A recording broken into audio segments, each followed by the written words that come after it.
Greetings, seekers of the arcane and unknown. Today, we venture into the abyss of history, myth, and forbidden knowledge to uncover the true story of Belial, one of the most enigmatic and feared figures in demonology.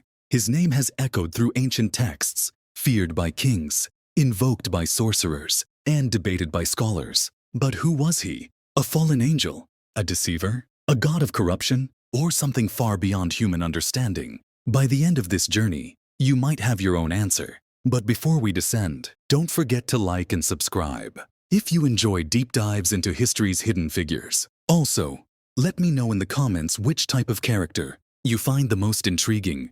Kings, warriors, demons, angels, or creatures beyond human comprehension. Now, let us begin. The birth of Belial, a radiant angel among the firstborn. Before his name became synonymous with deceit and worthlessness, Belial was one of heaven's first and brightest creations. In the celestial order, he stood among the archangels, luminous and wise. His name, often translated as without worth, originally meant without a master. Unlike his brethren, who embraced their servitude to the divine, Belial was restless, his mind forever questioning the rigid structure of creation. Some ancient texts claim he was one of the first angels to receive the divine spark of reason, a gift that made him both powerful and dangerous. Where Michael had unwavering loyalty and Gabriel had divine clarity, Belial had insight, the ability to see beyond what was, into what could be. He was entrusted with knowledge, a keeper of celestial wisdom.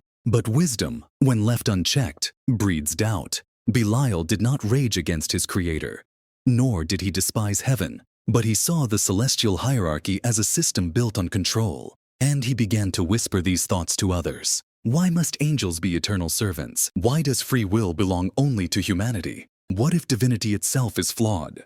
His words spread, subtle and insidious. He was not a warrior like Michael, nor a rebel like Lucifer. Instead, he was a thinker, a philosopher, a persuader, and it was through persuasion that he played his greatest role in the war of heaven. The rebellion, Lucifer's strategist. When Lucifer, the morning star, began his descent into pride, it was Belial who refined his cause into a philosophy. While Lucifer was the spark, Belial was the wind that fanned it into an inferno. Belial did not fight in the war with strength, nor did he command armies like Beelzebub. Instead, he worked from the shadows, corrupting, convincing, and leading angels to question their place in creation.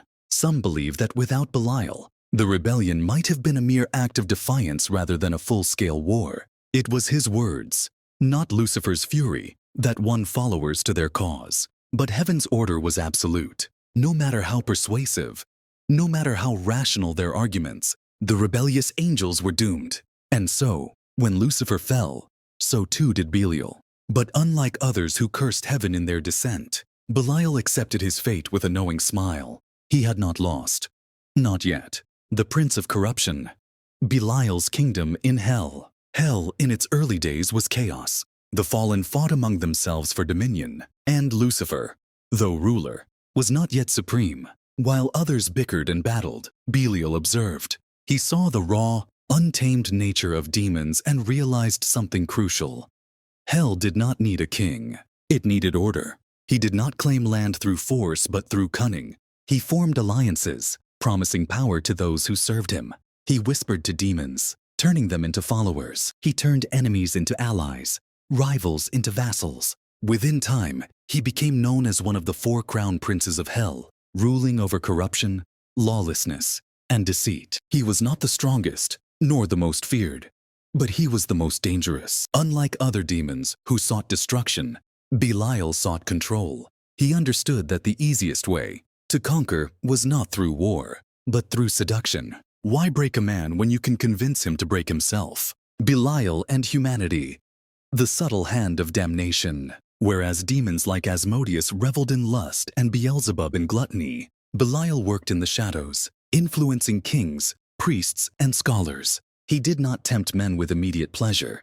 He gave them exactly what they desired, but at an unseen cost.